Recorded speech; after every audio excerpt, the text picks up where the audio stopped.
Good morning, new brain, new life. Dave Aycock coming to you on this beautiful Wednesday morning. Wanted to do a video about putting yourself first. I don't care if you're doing self-improvement, motivation, setting goals, wanting to turn over a new leaf, trying to create a new habit, whatever, self-development, internal peace, meditation, doesn't matter. If you're not putting yourself first, none of this stuff can align. You're gonna have obstacles and it's gonna be very difficult and you're gonna be pushing uphill all the way along. And so I wanted to come out with a video that talked about my own trials and tribulations, because as the sole parent, single parent to my kids, I'm the glue. They come first. My Midwestern roots is take care of everybody else. I'm the nurturer. If I'm not doing it, it's not gonna get done. All this different stuff. So I gotta be here. I gotta be there. I gotta make sure this person's good. I want everybody to be happy. I don't want to disappoint anybody. Does any of this sound familiar to you?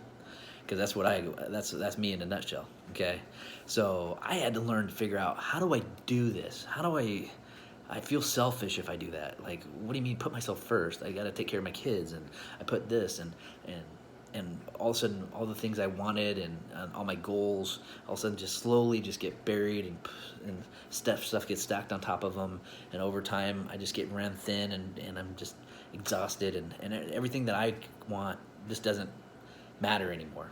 And all you're doing, is what I've learned, is by putting myself second, I'm actually being the worst version, and I'm hurting and I'm hindering everybody in my life. Because if I'm putting everything I want second, it's creating an energy, that vibration that I'm projecting out to my kids and my significant others and family and workers, coworkers, that I'm just not the best version of myself. I'm running thin. I'm tired because my sleep suffered. Things I wanted to get done, I have this little ball of resentment that I keep pushing down over time because my stuff's not important, and then I'm expecting, because I do all this stuff to everybody else, if they don't give me back something, that's anger and that's frustration, and we lose our patience, and so we become agitated and a lot less tempered with our family and friends. So we've just become a worse version of ourselves. And what I learned is, by putting yourself first, and you getting all your goals, and you working on yourself physically and mentally, and you're prioritizing those type of things, you're putting out the energy and you're putting out that vibration, and you're being the best version of yourself, and you get to present yourself to your kids as a role model, as being this vibrant, positive individual, best version of yourself, because you took care of yourself. It goes back to, like, on an airplane, when you're with your kids and you need the oxygen mask comes down, you got to put yours on first, or you're not going to be able to take care of them. And why would that be any different in life? We couldn't grasp that. I couldn't grasp that. I just was running around 100 miles an hour, and then we sing the blues with our tiny violin of why we couldn't get anything that was important to us done because of everybody else. And that's bullshit. And I didn't know how to do that, though. It didn't compute in my brain. So I did a lot of reading, I did a lot of research, I did a lot of watching videos, and this video is about what I came up through my own trials and tribulations that's worked for me to get to a place of very good solitude, of prioritizing myself. And I'm happy to say I prioritize my needs first. And number one thing is learning to say no. And this is going to be the toughest thing that you actually do, because so many times we've been conditioned and we just say yes to everything.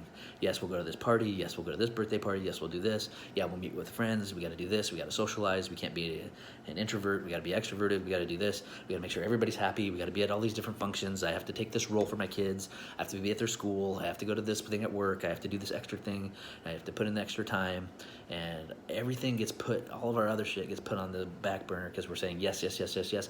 And we become completely overwhelmed and just stressed out to the max. Tons of anxiety because we can't even sleep because we got to think about all the shit that's going on, and it just gets out of control. And what you do, what I found is take 5 days. 5 days. Start on a Monday if you have to. Start this weekend. Start right now.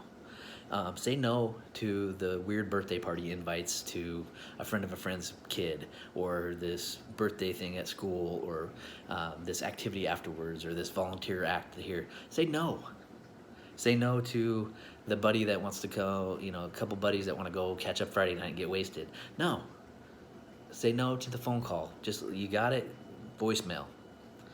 Or, hey, if you can't do the voicemail and you're still kind of in the infancy, hey, I got to call you back. I'm a little busy right now. I'll call you back tomorrow. Is it an emergency? No. Perfect. And what I found by doing this day after day for at least a week is nobody died. The world didn't fall apart. Nothing happened. And all I was able to do is find more time to make sure I was planning my day around my goals and not my goals around my day. Because before I was writing goals out and I was trying to work out and do all those different things, but I try to plan my goals, all those things around my day, and certain things would fall off, and my brain, I would just prioritize, like, well, I'll just put that off till tomorrow because this is more important, and I would be pissed, and I would get in these ruts, and I'd just get stuck. And how do I get unstuck? Is I started planning my day around my goals, and that's the number one is prioritizing. Once you learn how to say no, prioritizing becomes a lot easier. And the key steps to prioritizing is plan your day the night before. So I'm writing down things I got to get done. I'm going to wake up.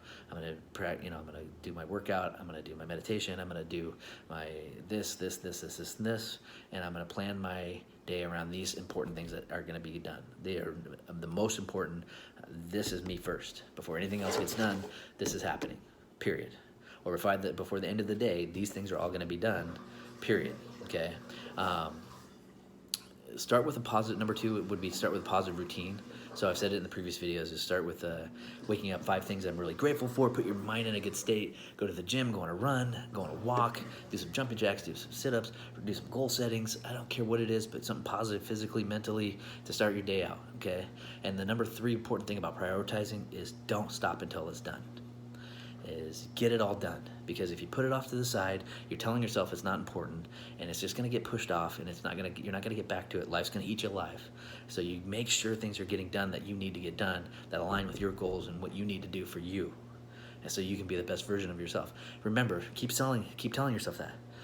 By putting myself first, I'm helping everybody else around me, and that's going to help you understand that if you guys get stuff done and you take care of yourself first, you are going to be able to be the best version of yourself for everybody else.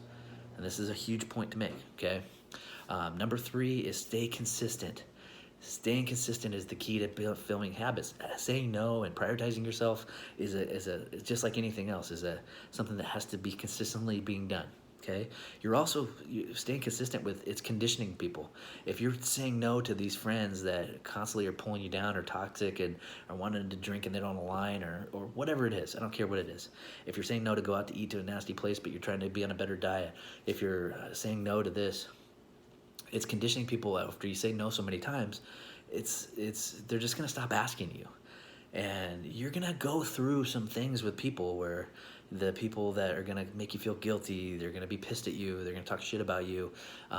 These are all fears that you have, and it might happen, and you might lose some friends. And if you do, think about it. Those aren't your friends in the first place.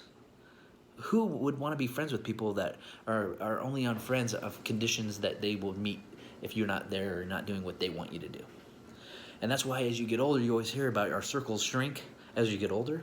This is a great opportunity. When you start getting older and wiser and you start putting yourself first, you're realizing who the important people in your life are that are going to be there through thick and thin.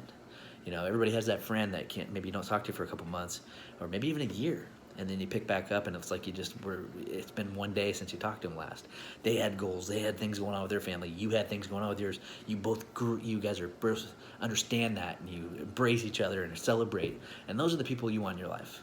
The people that are toxic and garbage and that just want to bring you down and talk shit to you and just push you away from things that are important to you, and you're telling them that these things are important to me and they're taking you away from those are things that over time you're going to separate yourself from, okay? So, and then the number 4 thing is goals, goals, goals. Remember why. Remember why you're doing all this. Remember why you're putting yourself first, okay? On my mirror, I have all these index cards, 3x5 index cards. I write all my goals, everything I want to accomplish, everything. It could be from, working out 5 days a week, eating healthy 5 days a week, and eating sugar only 1 day a week. having a cheat day, starting this business. It doesn't matter. I have probably 30 carbs sitting there. I have to literally lean down to brush my teeth in the morning, or because I have to stare at them. And read them once, twice, 3 times a day. Pound that into your brain. Remember why, because life's going to take you off track if you don't constantly remember the end destination and how to get back on track. My daughter had surgery last week. So I was at the hospital, and I was going through certain things, and I got taken off some of the things that were important to me to make sure I was the best version of myself. And by staring at my goals and constantly reading those, and throughout the time of that week, I was able to remember why I was doing this. So I'd make sure I'd get back up in the morning, and I'd make sure that I'd set certain times where I could go get my sleep so I could be the best version of myself, and plan my day around my goals and get back on track so I could take care of her the best. When I'm running thin and I'm not sleeping and I'm short and I'm just getting unhealthy, and if I get sick, how am I going to take care of her? So those are all important things that I wanted to talk about today, about putting yourself first, that we all run into on a daily basis. I hope all that helped, but have a happy Wednesday, and we'll talk to you later. Dave Aycock, New Brain, New Life.